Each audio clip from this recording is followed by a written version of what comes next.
Welcome to the deep dive.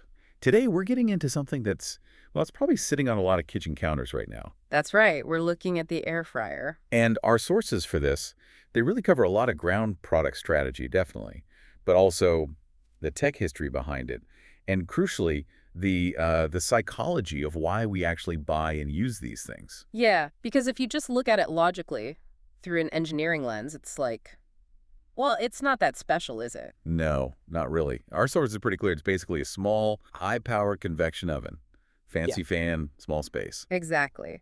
But that's where the rational view stops and the behavioral story begins, because it's market success.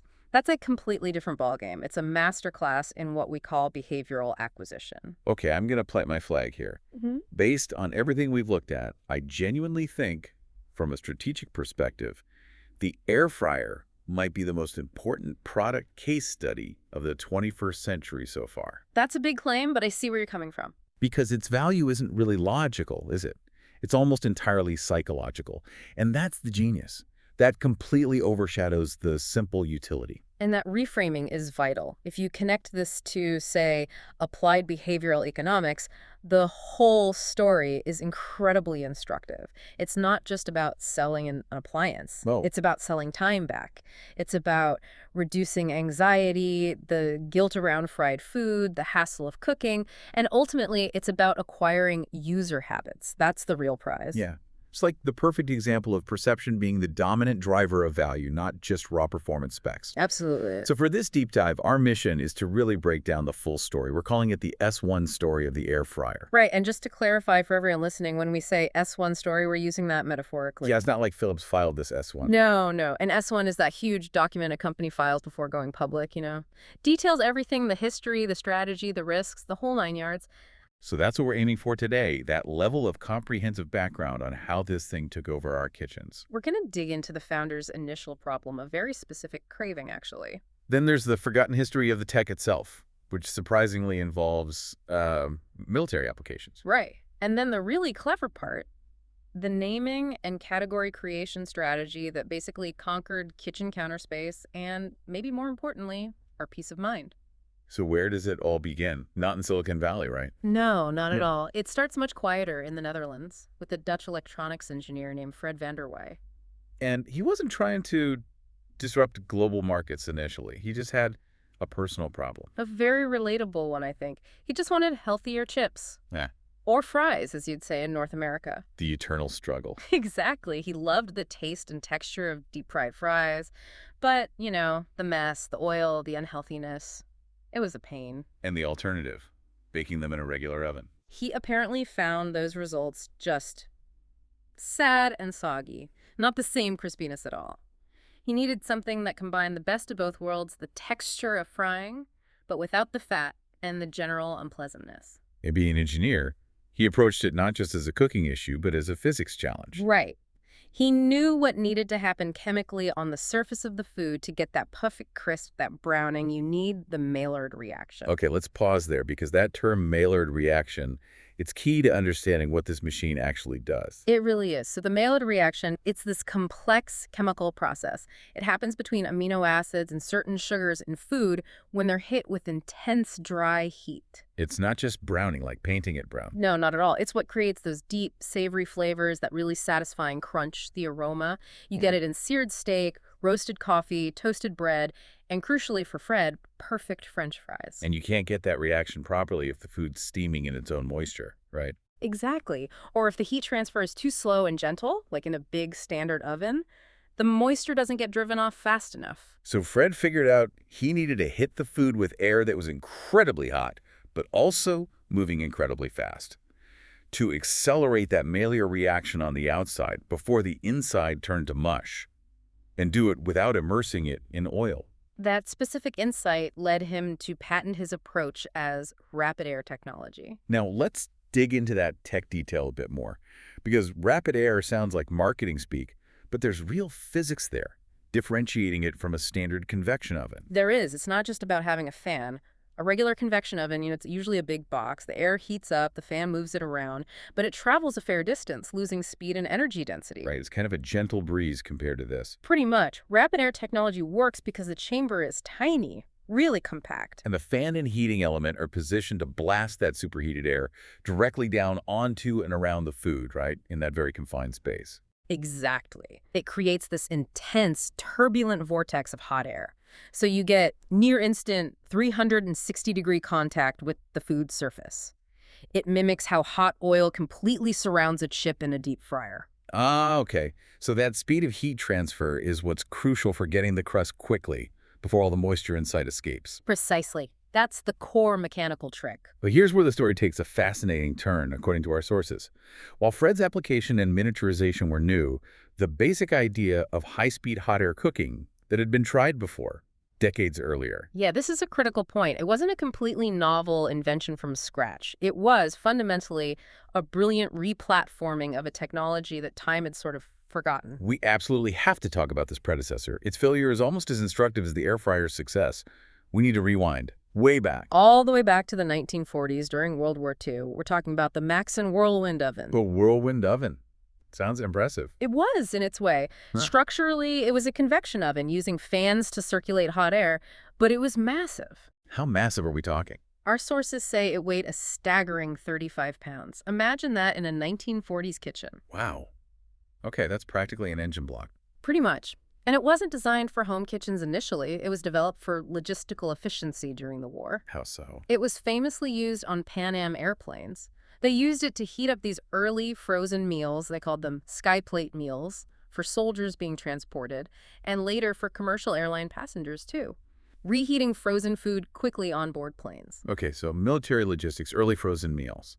That context is key. It was powerful for its time, but why didn't it make the leap into homes? It solved the problem, right? Heating food fast. It did, but several things worked against it for the consumer market. First, as we said, the size and weight. 35 pounds was just too big, too clunky, too expensive for the average post-war home kitchen.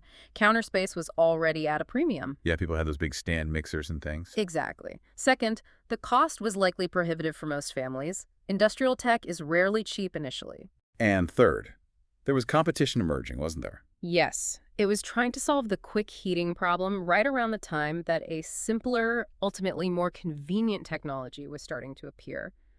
The microwave oven. Ah, the microwave. Yeah. The ultimate convenience appliance. Even with its early quirks, the microwave offered almost instant reheating, especially for liquids and leftovers, with zero preheating time. On the pure convenience metric, it just blew the whirlwind away for many everyday tasks. So the whirlwind was powerful, but cumbersome.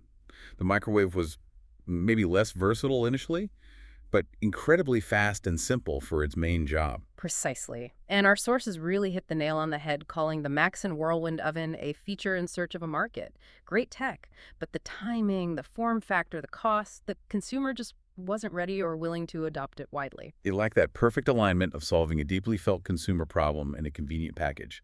The friction was too high. Way too high. And its core promise, just heating frozen food, got leapfrogged by something faster and smaller for many users. Okay, so fast forward 60 years. Fred Vanderveit enters the picture. He resurrects the core concept, high-speed hot air. But crucially, he doesn't just try to build a better whirlwind. No, his focus is completely different. He shrinks it dramatically, refines the airflow mechanics, and most importantly, he targets a modern consumer anxiety. Which wasn't just about speed anymore. Right. It was about the tension between wanting that indulgent fried texture, but also wanting to be healthier, wanting to avoid fat, and hating the mess and hassle of deep frying or even oven cooking. Guilt and convenience. That shift in focus is everything, isn't it?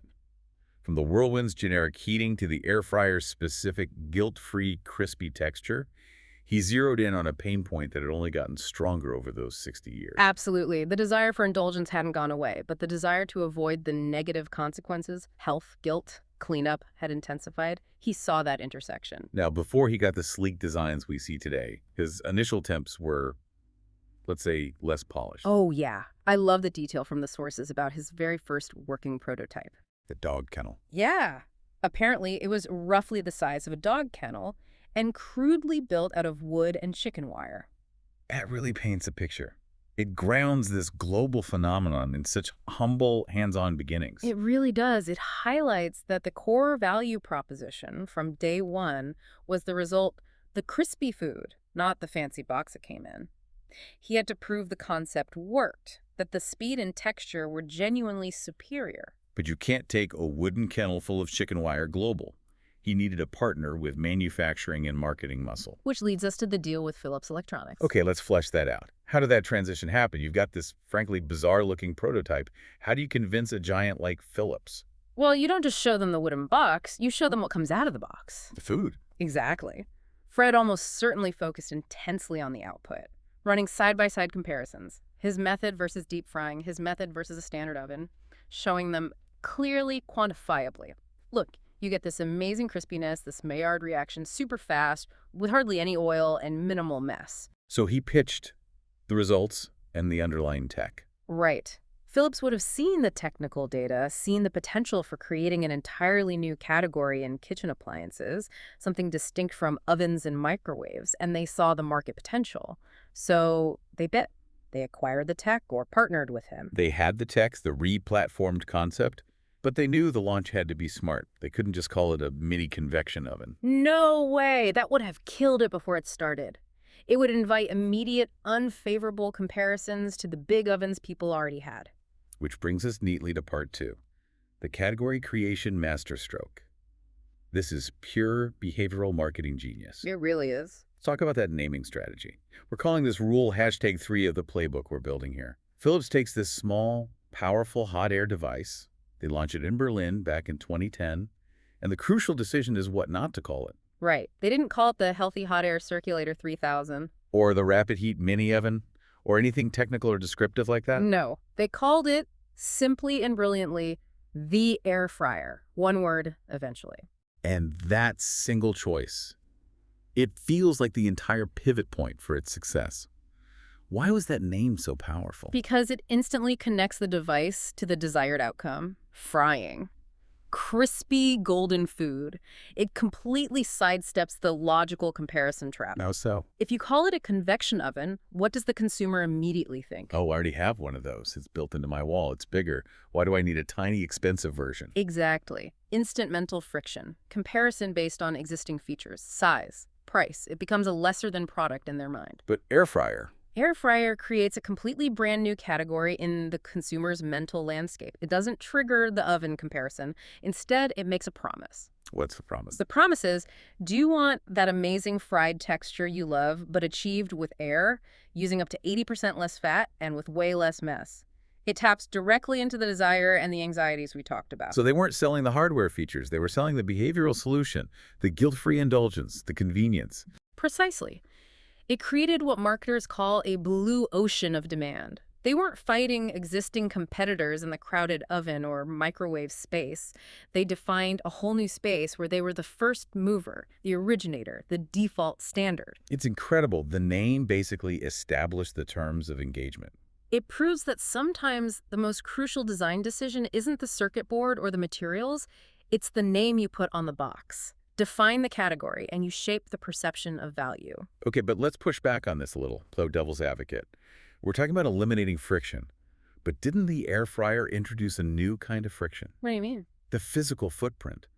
For millions of people, especially in cities, kitchen counter space is like gold dust.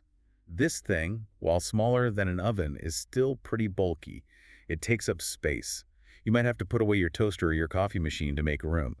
Isn't that a huge point of friction that contradicts the convenience story? That's a fantastic point, and it's absolutely true. The physical friction, the demand for counter real estate is significant. It's not insignificant. So why did people accept it? Because the reduction in cognitive and process friction was so overwhelmingly massive, it completely outweighed the physical cost for enough people. Explain that trade-off. Think about it in behavioral terms. What does the air fryer eliminate? It eliminates the preheating time wait.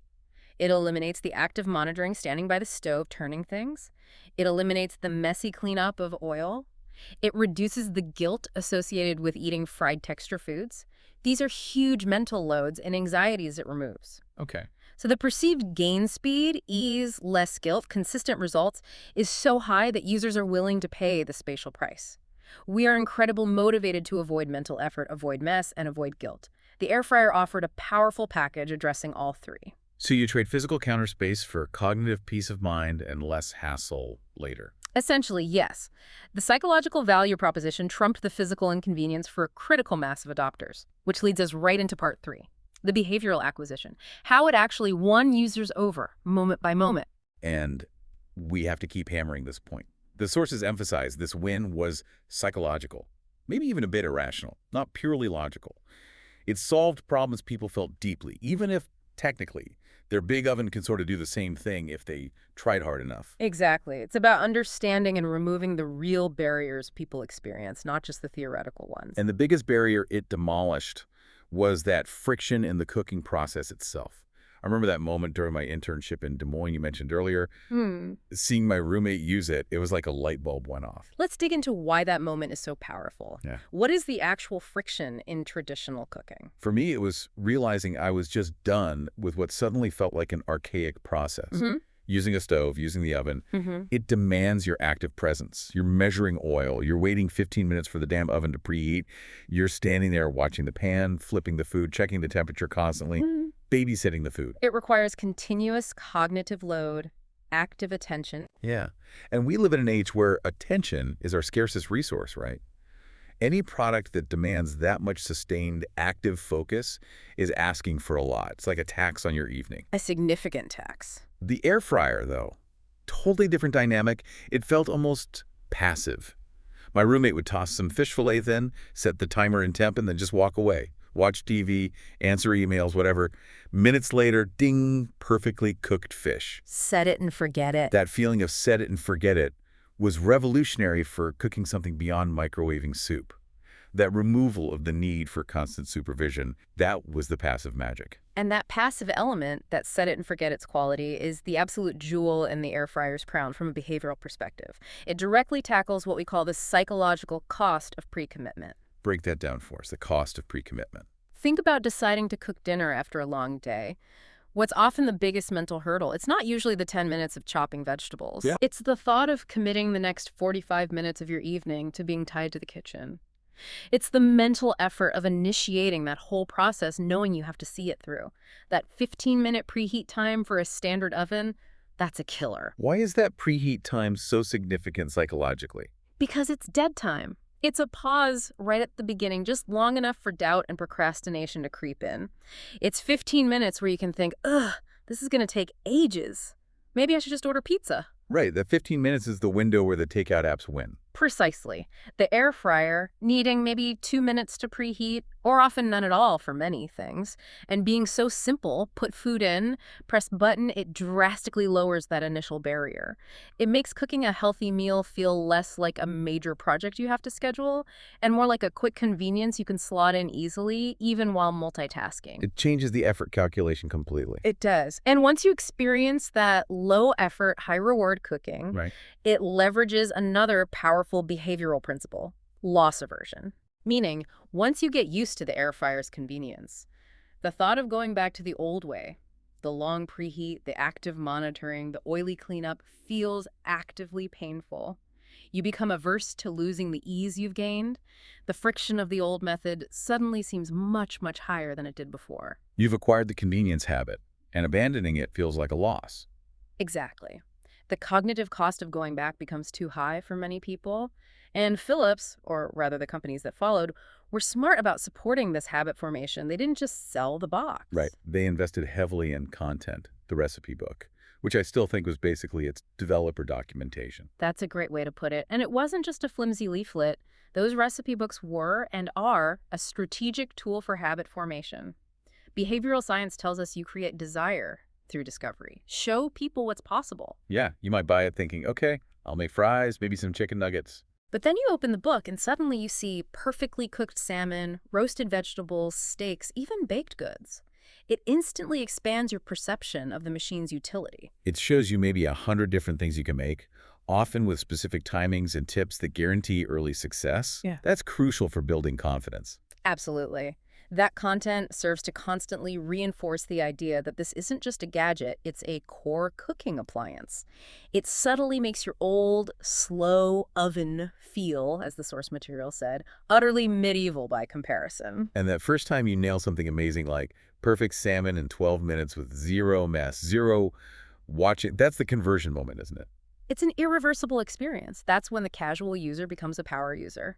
They've tasted the magic combination of consistency, speed, and minimal effort. They're hooked. You've acquired the habit. And as we keep saying, acquiring the user's habit is arguably the most valuable form of acquisition there is. It's the holy grail, and once you have millions of users converted, forming these new habits, that's when you hit cultural saturation. Which brings us to part 4. Dominance, lock-in, and distilling the final playbook. Because today, the air fryer isn't just an appliance anymore, is it? Oh no, it's a meme. It's all over TikTok and Instagram. It's a standard wedding registry item, a go-to housewarming gift. It's achieved total cultural acceptance. Yeah, it's part of the zeitgeist. And inevitably, that massive success created a feeding frenzy. The category Philips arguably created is now absolutely flooded. Hundreds of brands, right? Dash, Ninja, Kusori, Gourmet, Instant Pot. Everyone has an air fryer model now, or several. Exactly. Philips, the originator with that specific air fryer name, now has to constantly fight to differentiate itself in the very market it pioneered, adding new features, talking about specific fat removal tech, just to stand out. And I have to confess, I am now part of that acquired user base. Total lock-in. I held out for years, then finally caved and bought one, a Kusori, actually. Yeah, the verdict. I use it constantly. I joke, but only slightly, that after my phone is probably my most prized possession. See, that's it. That's the ultimate metric of successful behavioral acquisition.